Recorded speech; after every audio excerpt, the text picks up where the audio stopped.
Welcome to trending 10.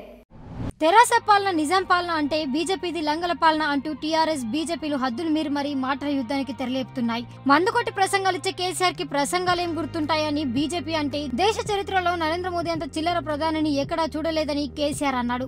కేంద్రం నుంచి 35,000 కోట్లు సాయం అందినా అందలేదని అబద్ధం చెప్తున్నాడని లక్ష్మణ్ అన్నారు. పసుపు బోర్డు ఏర్పాటు గురించి యాదాద్రితో పాటు నరేంద్ర మోదీతో ప్రదక్షిణలు చేశానని చెప్పుకునే కేసీఆర్ బీజేపీయే కావాలని అడ్డుకుందని అన్నారు. ఈసారి ఫెడరల్ ఫ్రంటే ప్రభుత్వం ఏర్పాటు చేస్తుందని మోదీని గద్దె దింపుతామని అంటూ లోపలింట్లో మోదీతో జరిగిన అలింగనాలను జనాల మెదళ్ల నుంచి తుడిచివేసే ప్రయత్నం చేస్తున్నారు.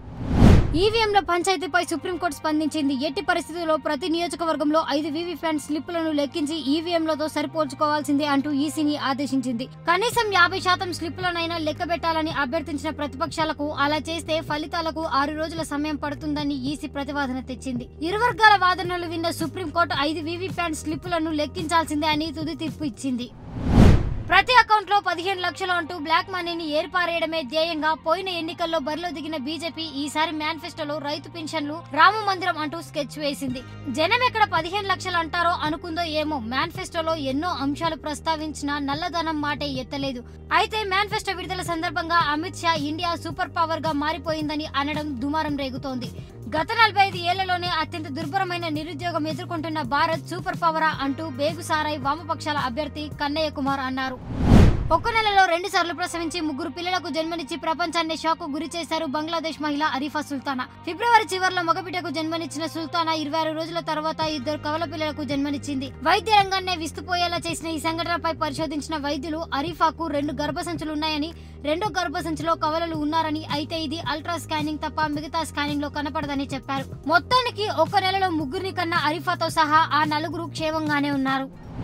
తన తండ్రిని కలవకుండా దొడ్డిదారిన అడ్డుకుంటున్న బీజేపీకి దమ్ముంటే డైరెక్ట్ గా చూసుకుందాం రా అంటూ ఘాటుగా ఛాలెంజ్ విసిరాడు లాలూ ప్రసాద్ యాదవ్ కొడుకు తేజస్వి యాదవ్.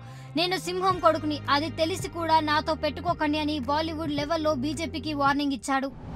అంబులెన్స్ లో వచ్చి స్ట్రెచర్ పై పడుకొని ప్రచారం చేస్తూ కన్నీటి పర్యంతం అవుతూ ప్రజల మనసులను గెలుచుకునే ప్రయత్నం చేశారు మంత్రాలయం టీడీపీ అభ్యర్థి పాలకుర్తి తిక్కారెడ్డి. ఎన్నికల ప్రచారం చేస్తుండగా వైసీపీ నాయకులతో ఏర్పడ్డ ఘర్షణలో గాయపడ్డ తిక్కారెడ్డి కుంటుకుంటూ నామినేషన్ వేసి స్ట్రెచర్ పై ప్రచారం నిర్వహిస్తూ ప్రజల సెంటిమెంట్ ను టచ్ చేశాడు. ప్రచారంలో ఆయన భార్య వెంకటేశ్వరమ్మ కొంగుచాచి అడుగుతున్నా కాలు కదపలేకుండా కొట్టారు. నా భర్తను గెలిపించండి అనడం వెంకటేష్ సినిమాకు మించిన సెంటిమెంట్ లోకి వెళ్లారు మంత్రాలయం ప్రజలు.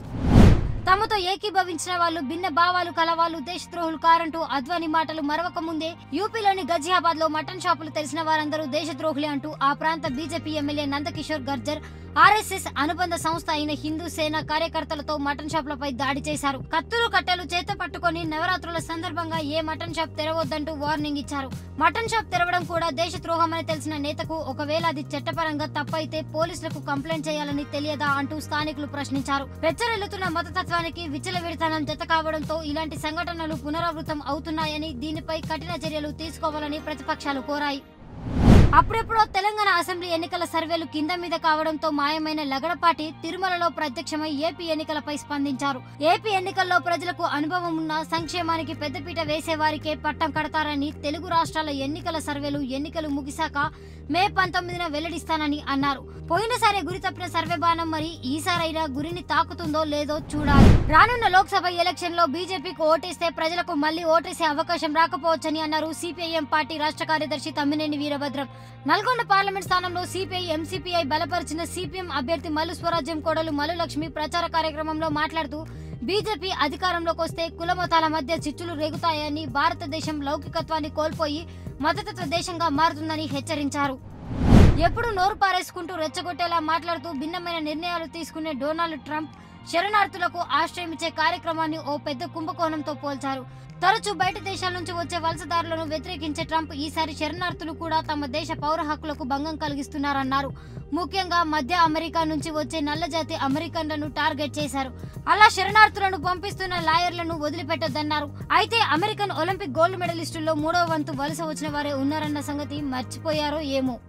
ఇది ఇవాళ ట్రెండింగ్ 10. Keep watching T10.